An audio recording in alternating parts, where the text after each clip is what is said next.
I remember the first a couple of times I started doing LinkedIn live sessions. The first time I went live, but it started a whole new event. It wasn't connected to the one that I'd advertised. So I was getting all these messages coming through of where are you? And then I went live again. There was all sorts of sound issue. It really does put you off. Persevere. I can imagine. So hello, for those who are joining, please drop in the chat where you are joining from. It really helps us in terms of when we're going through the session to know the different contexts that maybe we can apply and think of. And maybe we ask you questions as well in terms of, is this what you are seeing where you are? If you haven't had a chance to look at the case study yet, that it's linked, it's pinned in the comments, so you can open that up as we are going through the session and maybe have it open on a different screen. Hi Beverly, good to see you from Loughborough.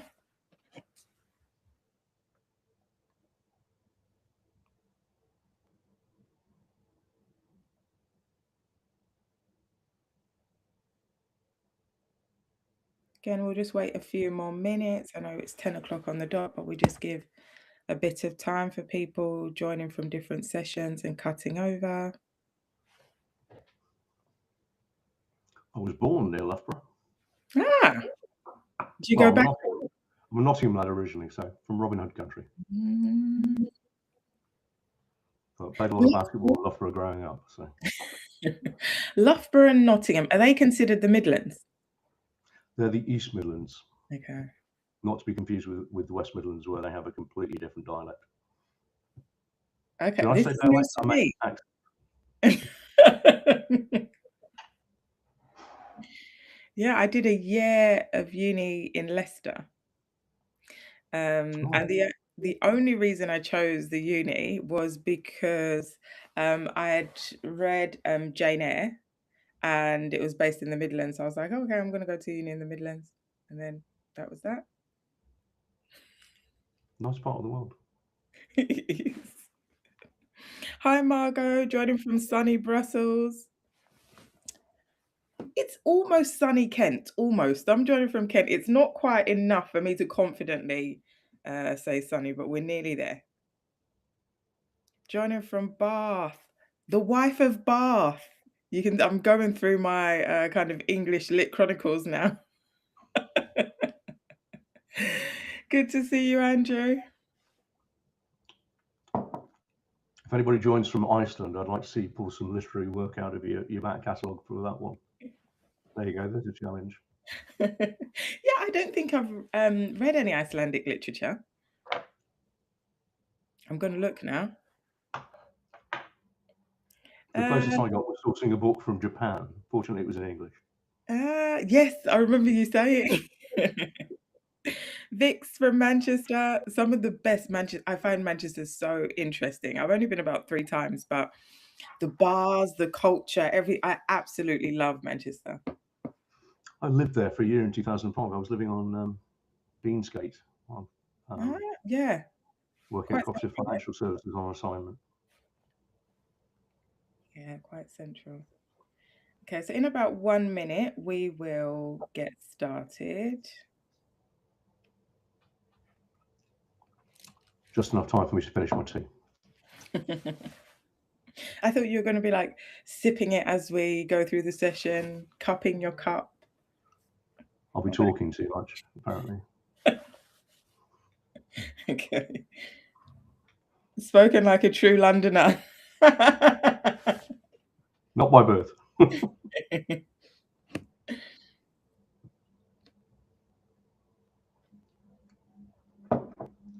Okay.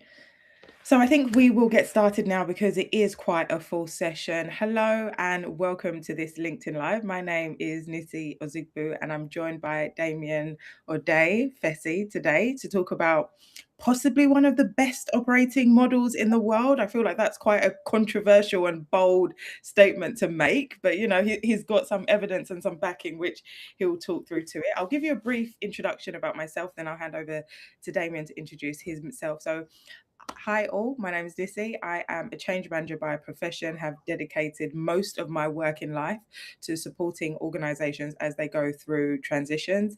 Currently, I am working as a change leadership trainer and coach, and 90% of my time that's focused on delivering the strategic change leader program. In fact, I see some of my alumni on this session, and that's really making sure that as change leaders, we have the human skills to take people properly on the journey of transformation. So, persuasion, understanding organizational politics, and then also doing workshops with leaders and teams so that they're able to work and lead together during these kind of, dare I say, oppressive times of continuous change. Like it's a lot, the kind of change that we're going through.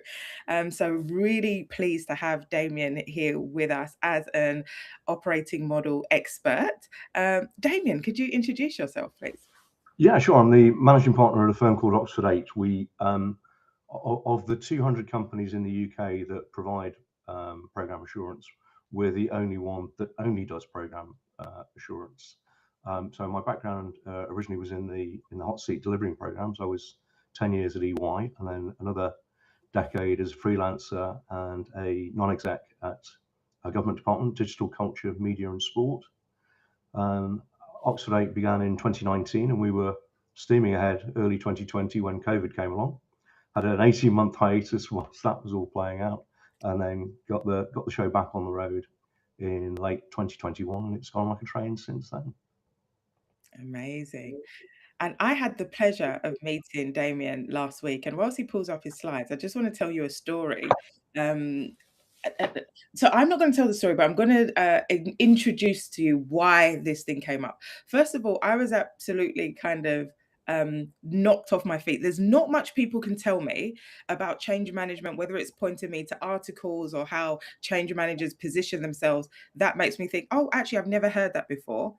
I had never heard this story that Damien's about to tell you. So we were having a discussion because we've been going back and forth on LinkedIn. There's for those who are on the kind of change management side of LinkedIn, you'll know there's a lot of discourse around change management isn't positioned well. How do we get a seat at the table? How do we get people to understand the role of change managers? And actually, it's great because that's what's given me my whole proposition. That's what my main offering is designed around. Because what we are currently seeing is that change management, there's a lot of misunderstanding, a lot of loss in the role has gotten lost in translation as the pace of change has sped up. So I found that the more change that is happening, the more the role of the change manager is getting pushed aside or misinterpreted. And so I was explaining this to Damien when we were having this exchange. And then he explained to me how change management was first explained to him. I'd never heard this before, but I'm now going to start explaining the role of a change manager like this. So Damien, let me hand over to you. That was a big drum roll. Okay, so just to position this time-wise, I'm 57, so I haven't quite peaked yet, but I have been in change management for over 3 decades. But the way that the role of change manager was first explained to me when I first came across the role, drew on an exercise that they used to use for special forces selection back in the 1980s. They don't use it anymore because it's out there on the internet, so the bluff wouldn't work. But essentially what they would do during the interrogation phase of selection for special forces, after subjecting the recruits to white noise and standing in stress positions for a couple of days, they would take them out on a forced march in a group, and they'd be handcuffed, blindfolded, and wearing not much more than their underwear, so they'd be very cold as well and feeling very exposed. And they'd force march them for a while, and then they'd stop, and they'd handcuff them individually to a set of railway tracks on the pretext of, here you go, have a rest for a minute. And as they lay there handcuffed to these railway tracks, in the distance they'd hear a rumble that sounded a bit like a train. And obviously at this point they were very disorientated, so they would say to their captors, who were actually the instructors on the course, there's a train coming. Like, no, it's just a train in the area. Only the rumble would then start to get louder, and they would start to feel the vibration on the rails. And I'd be like, okay, this doesn't feel like a train in the area. And their captors would say, no, it's just a train in the area. And then all of a sudden, all hell would break loose. Deleted's expleted, get them off the tracks. Who's got the keys? And the instructors would run around pretending like somebody had properly screwed up, and there really was a train coming down the tracks. Now, the recruits would react in one of three ways, right? The first type would panic and end up spread eagled all over the track. And what would happen essentially is, as the train rolled by, they'd be sliced into pieces. It'd be multiple injuries. The second group would get their bodies off the track, but they'd leave an arm extended over the track because of the handcuff. So they'd lose a limb and they'd have to learn to live without a limb, but at least they would survive. Then there was the third type who'd get their bodies clear of the track and get one hand onto the rail so that the links of the handcuffs were the only thing lying on the rail. They're the only thing that the train would sever as it rolled by. And of course, as soon as the links severed, great. Handcuffs apart, blindfold off, and run away in the midst of all the pandemonium that had ensued. Now, what would happen in the event is that the train would roll by on an adjacent track. It was basically the ultimate test of how people reacted in an unanticipated situation to see who was really cool-headed enough in that situation. Now, the way it was articulated to me was change management is essentially about avoiding the panic monster, limiting that reaction that says, I'm going to limit the damage by enabling people to see the opportunities. That was fundamentally what change management was about. But the most important point in all this, of course, it was people focused. It wasn't about, readiness checklists or, is the training scheduled or that kind of thing. It was a people role, and it started when the train started to rumble. That was what you need to be. That's what the plan needed to cover.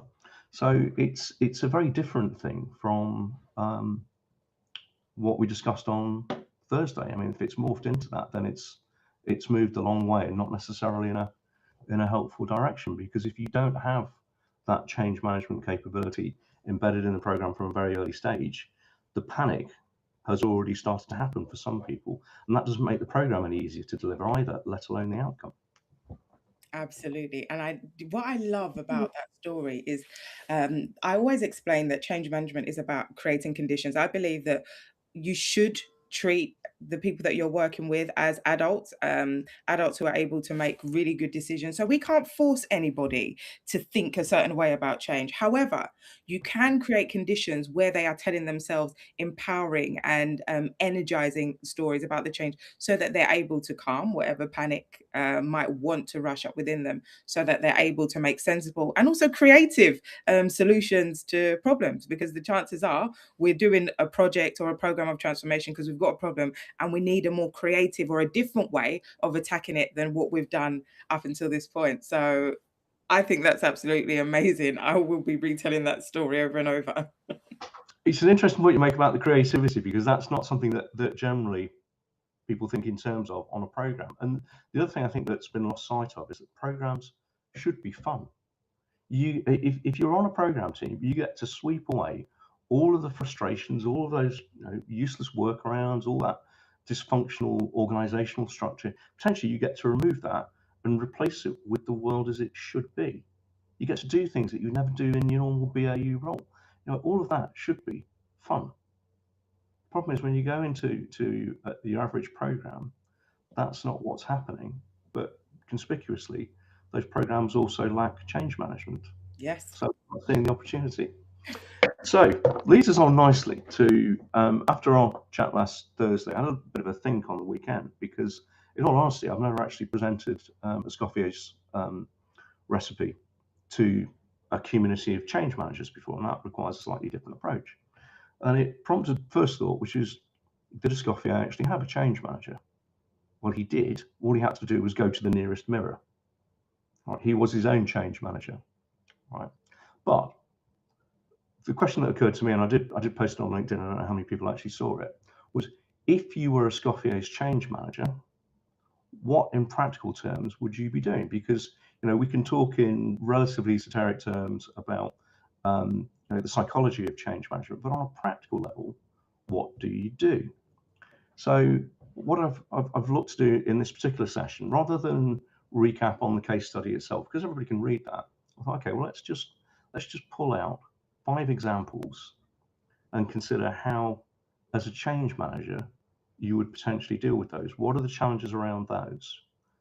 And how would you address those challenges? So just a quick bit of background on the case study itself. It came about, the reference to probably the world's best you might recognize as formerly an advertising strapline from Carlsberg, but this was a conversation with my course director when I was at Oxford, which was 14 years ago. I graduated, and we were just musing on, what's probably the best target operating model in the world, and the question was, well, okay, what constitutes best? And we came up with 2 criteria. The first criterion was probably the widest adopted target operating model, because it's not for a single organization, it's for multiple organizations. Target operating models don't have to be organization specific. And then the second criterion was survived the longest, relatively unchanged. So we then went back through the decades and looked at everything from Apple and Alphabet to conglomerates of the 1980s, Japanese manufacturing in the 1970s. And we kept going back in time until we happened on, oh, okay, this is really interesting, because the seeds of it were sown in the Franco-Prussian War. That's an awfully long time ago. And it underpins an $800 billion a year industry. That's huge.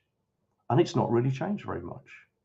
So that was a bit of a light bulb moment for us. And I got quite into it. I really started to study it. In fact, I'm still studying it now. I have an entire bookcase full of books on Escoffier, including one that I got from Japan, which thankfully was written in English. But that's really the only way we can study Escoffier, because he's no longer alive, and the last person who knew him died in the 1970s. So you can't even talk to somebody who knew Escoffier. So you have to read the books in order to figure out, okay, this is how he actually wrote about what he did. Because it's not the target operating model itself that's the real price here. You can't take the target operating model and go, well, I'll take a chef out and I'll put an operations manager in. It doesn't work like that. The interesting bit about the target operating model is not what it is, it's how he went about it, how he constructed it. Now, that in itself is quite a long session. We'd be here for about 3 hours just to explain how he did that. But what we could do this morning is just look at 5 particular examples of what he did, and from a change management perspective, consider those, because they look simple on the surface, but when you look at it through the lens of change management, there's actually quite a bit to it. So I was going to start. I may just flick on to the first slide. Hopefully that's working. Yeah. Okay, so I was going to start with the biggest single challenge he had, which was getting alcohol out of the kitchen. Now, just to put this in context, it was one of the few perks to being a chef. It was not a particularly well-paid profession. It wasn't considered a high status profession at that point in time. What had happened was Escoffier sat down with the guy who was kind of his forerunner as the king of chefs, a guy called Carême, and they got their notebooks out and they compared what had happened to former colleagues. And there were a lot of crosses alongside the people who had died and the people who were permanently invalided due to conditions associated with excessive alcohol intake. And it was happening because the kitchen's very hot, and therefore people were trying to hydrate themselves. But you might as well have tried to hydrate yourself with seawater, right?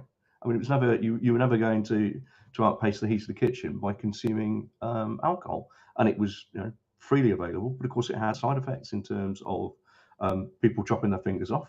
If you're using heavy knives and you're not sober, then accidents are going to happen. But it had long-term implications as well.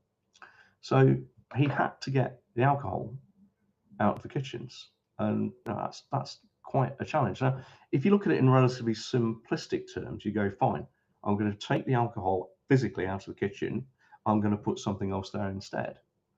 And that would be more the executive view of it. If you drill down to the change manager view and go, okay, how do we go about this? It's a little bit more sophisticated, a little bit more required in order to meet that challenge. So what we can tell from the various books that have been written about this is that this all started with Carême and Escoffier tossing up the body count. It then moved on to Escoffier talking to his senior chefs and doing the same exercise, saying, oh, what happened to so-and-so? Yeah, he's got gout. He's no longer able to function, or he's no longer of this parish because the gout killed him. So there was that building of that social proof. Then he got the senior chefs to talk to the junior chefs, and it happened relatively organically in the kitchens in the course of the normal working day. They've got to do something while they're cooking, so they started talking about it. Only at that point did Escoffier introduce the solution, which was this lemon barley water concoction, which he'd got a local GP to design for them. But if you think about what that is, it's an early version of an isotonic drink. It's like a performance drink, right?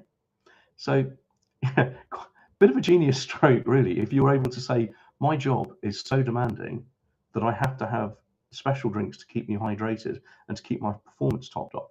All of a sudden, you've gone from being in a low status profession to being in a high performance role. And that's implicit in the solution that you want people to take on board, literally take on board.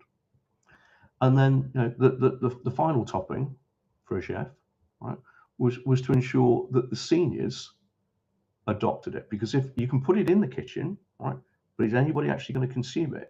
And they were consuming it. And if you think about it this way, right, if the senior chefs had said to the junior chefs, a lot of my mates are no longer here because they consume alcohol, they can't then, having said that, not lead by example.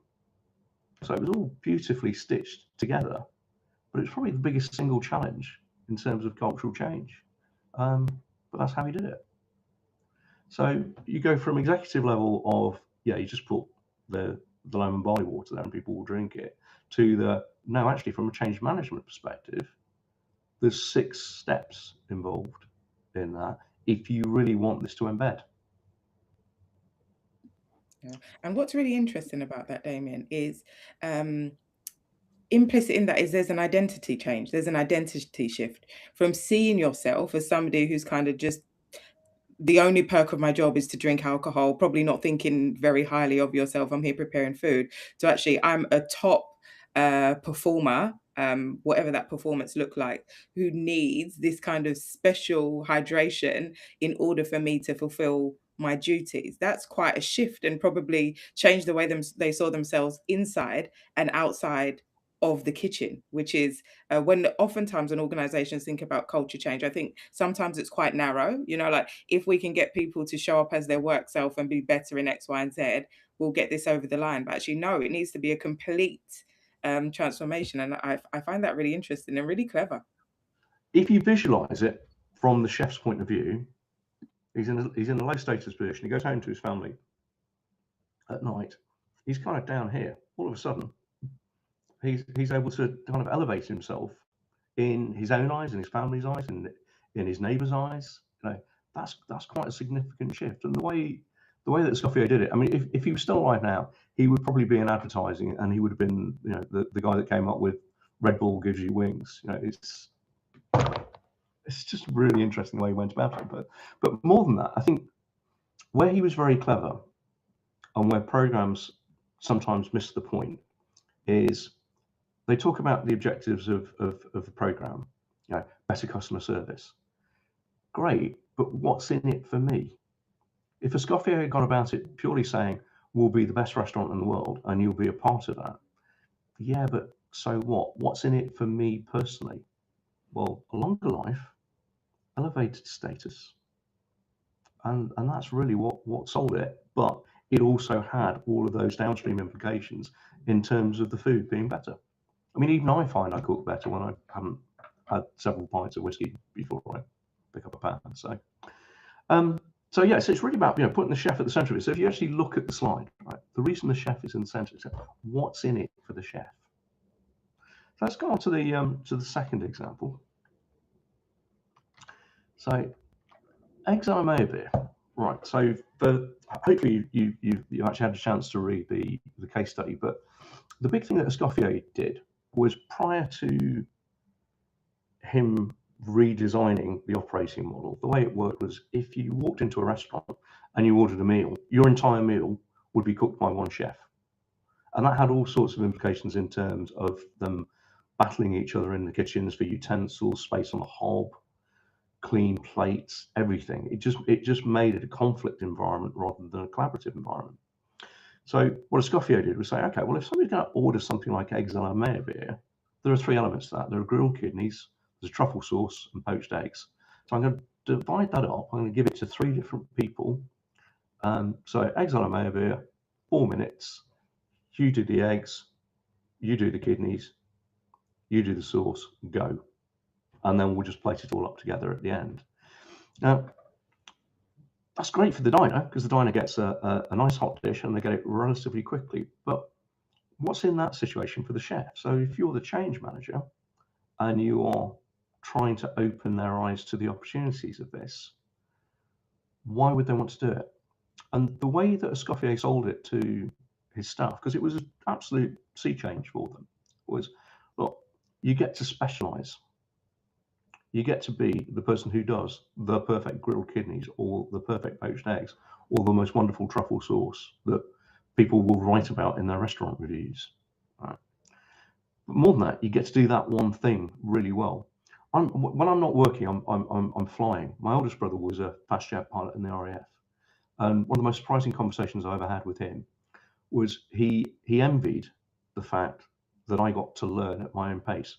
When you're training as a military pilot, you never get to master anything. You get sort of 60% of the way there, and then they steepen the learning curve, because they want to get you through it as quickly as they can, because it's a multi-million-pound cost attached to it.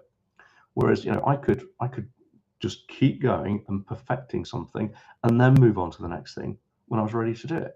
And it's the same basic psychology here. You can actually have the satisfaction of doing something to perfection. And that was a big selling point for the approach that he was taking. The second aspect to it was, it then translated into a very distinct career progression. So if you look in the case study, you'll see the layout of the Brigade de Cuisine. It's not just hierarchical. You don't just move up a level after a certain period of time. You move across. You cross-specialize. Your ultimate aim is to get to that level of being the executive chef, right? But in order to get to that level, you need to have mastered sauces, frying, roasting, all the different disciplines within the kitchen. You need to be that multi-skilled chef that can do that role. Somewhere along the line, you'll end up as a tournant. A tournant is basically a chef who can do anything. He's basically the mobile reserve for that day, who's put into wherever there's a shortfall in staffing. So he built it in terms of the long term as well as short term. Short term, you get to specialize and perfect. Long term, you get to progress, cross train, and get to the top. So, third example, modularization. So,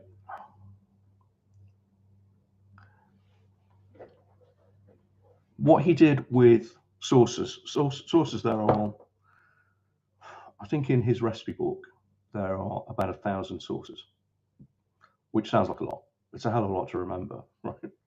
But how do you simplify something as complex as that? All of those 1,000 sauces are based off fundamentally 5 mother sauces. So the way it's rendered in French is, there are the mother sauces and the daughter sauces. The mother sauces, there are 5. The daughter sauces, there are 1,000. And essentially, once you've done the mother sauce, you're most of the way there. The last bit, pop a bit of truffle in it or something like that, is a relatively simple build on base camp. So great thing to do, great in terms of consistency, great for the diner experience, but what's in it for the chef? Well, okay, lower cognitive load. If you're trying to produce a sauce from scratch and you've got this very complex recipe, right, then that demands all of your attention. It's very time consuming. It's potentially very tiring if you're doing different sauces in an 8-hour shift. So why don't we make your life a little bit easier, right? We're going to simplify this. All you've got to do is that base sauce and then just customize it a bit. On that basis, he was able to sell it to them. The interesting thing is how he then propagated that. So because he simplified it, it's actually quite easy to teach.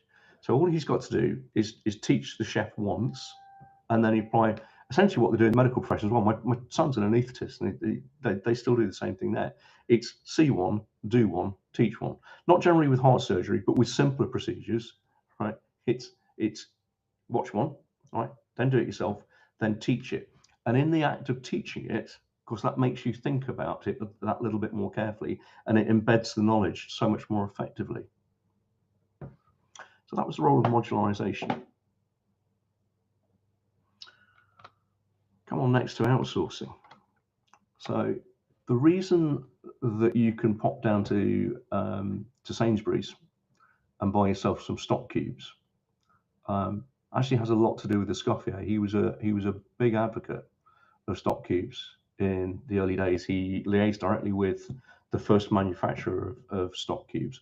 He was also right there in the forefront of tinning as a technology for tomatoes. Now, if you didn't have those things in place, what would happen is somebody relatively junior on the team would have to come into the kitchens at 5 o'clock in the morning and start boiling carcasses in order to generate stock, and boiling and peeling tomatoes in order to have the tomatoes ready for the recipes that they'll be delivering later in the day.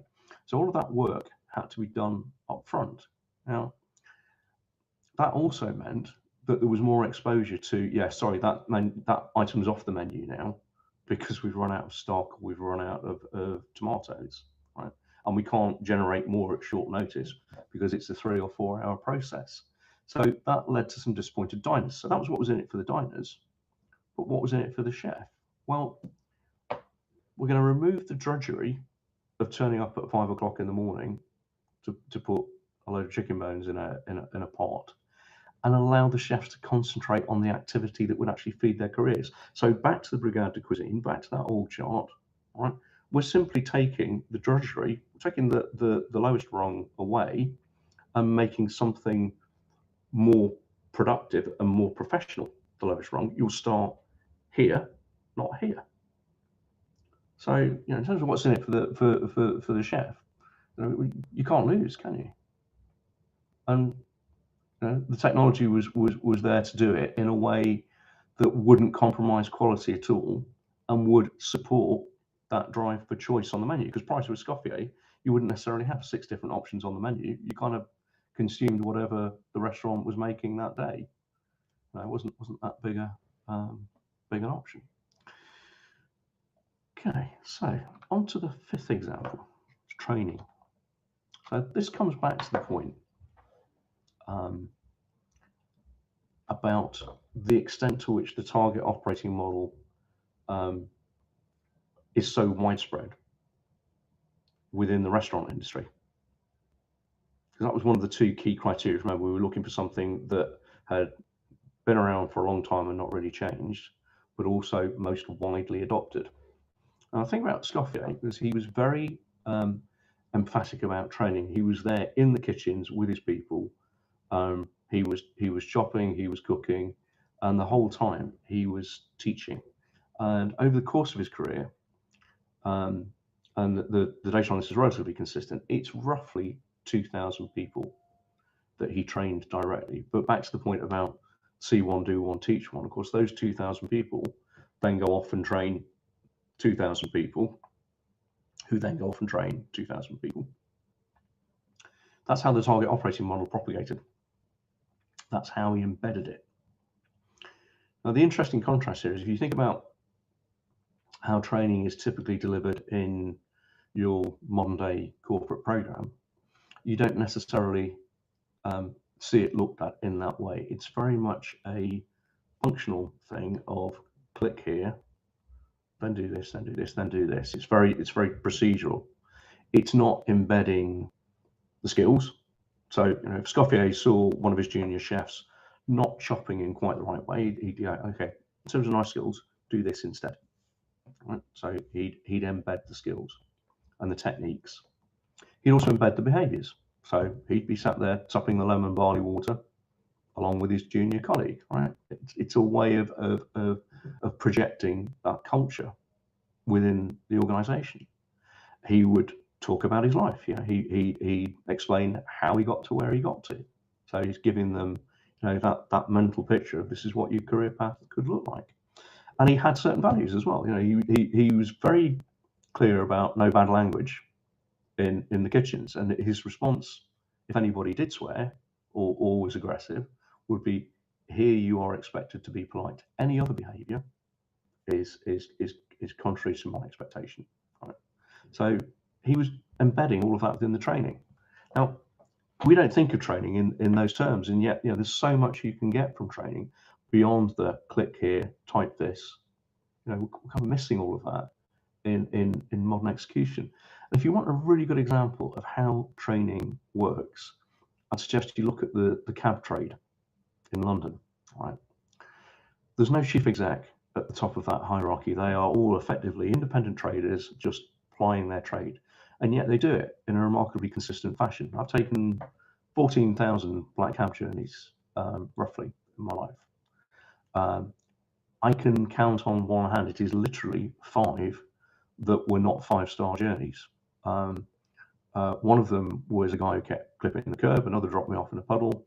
The third one was somebody who was ardently racist, and I was on my way to a funeral. That was just not a good combo. But that's 5 out of 14,000 journeys. Now, if that was an airline, we would never hear the end of it. They'd be advertising that all day long, right? But the cab trade achieves it without the benefit of a chief exec at the top of the hierarchy going, the customer is our priority. They just do it. They do it because of the training, because of the knowledge. And the knowledge isn't just about learning a map of London. If anything, that's less important these days because of modern sat-nav, right? There's a lot that's embedded in the training that's to do with behaviours and thinking about your customer and not dropping them in a puddle. And, you know, not swinging the cab around, and maybe not having a rant from behind the wheel because your previous passenger wound you up. But, you know, we don't necessarily see training in quite that way. Absolutely. And that you've got a comment here from Margot. She says, what I especially enjoy about the Escoffier case we're exploring here is that it offers a refreshing alternative to the Ford assembly line example often cited in process improvement. Yes. What we find with Escoffier, I think the Ford example is difficult for people to relate to, because unless you are particularly, I mean, frankly, I am into my cars. I love my cars. I have no interest at all in how they're put together. But most people who've used restaurants, they've got a fairly good idea of what goes on front of house as a result, and some sense of what goes on back of house without knowing the detail of it. So it's that bit more relatable. But I think, you know, a target operating model. I had a formative experience early in my career where I was trying to get a chief operating officer to understand that a platform or replatforming is not a transformation, and I wasn't getting anywhere with explaining this to him. And in the end, in desperation, I reached out. I spotted a Rubik's Cube on his desk. And I said, do you mind if it helps me think. So I took the Rubik's Cube, which was, you know, perfectly set up, and I scrambled it. And then I put it back on the desk. And he said, aren't you going to solve it? No, I haven't a clue. I'm crap at Rubik's Cubes. Why don't you do it? So he picked up the Rubik's Cube. I said, there's a catch here. You're only allowed to look at one side. He went, what? You're only allowed to look at one side. And he went, well, if I can only look at one side, I can't see what's happening on the other 5. And he went, and he started sort of moving the cube around in his hand, going, right, so that's technology, that side's people, that's process. You keep going, yeah. Culture, outsourcing, working environment, and the penny dropped with him. And I think the Ford assembly line example doesn't really build that richness into target operating model thinking. But I do think if executives got their head around target operating model in that way, they would also understand the benefits that change management, the proper change management, brings to a program, because most of it actually happens on the other 5 sides of the Rubik's Cube, not the technology. Absolutely. So we'll open up for questions now. We've got 5 more minutes left in the session. There is a slight delay with the streaming, so if you send your question through and we don't see it, we'll get back afterwards. Damien, if anybody wants to contact you or find out a bit more about the work that you do with Oxford 8, how can they do that? Via LinkedIn is generally the best route. We've actually just posted this morning the story that I explained at the beginning about being handcuffed to the tracks. So if anybody wants to go back and revisit that one, there's an article on LinkedIn. But yeah, a LinkedIn connection works very well. Absolutely. So I've got a question. I love the Escoffier case study, just because for me it really sets out really clearly also the fact of the matter that a target operating model design and or redesign isn't an exercise done on a page. I see a lot of organizations do it, whether it's on their spreadsheets or on a page, and we're going to shift people around and then job done. Like this, the success measure is that the fact that on paper we have designed something differently. This shows that actually that's the tiniest bit of this. If you could summarize this approach, and dare I say maybe your approach, in 3 principles or less, what would it be? You're really making me think. Well, I would say on my feet, but I'm sat down at the moment. So in terms of the implementation of a target operating model, the 3 guiding principles I would go with, right, is this is multifaceted. What you've described is somebody sitting down with an org chart, Yes, rearranging the org chart and thinking that that's a new target operating model. It's not. And there's always a clue.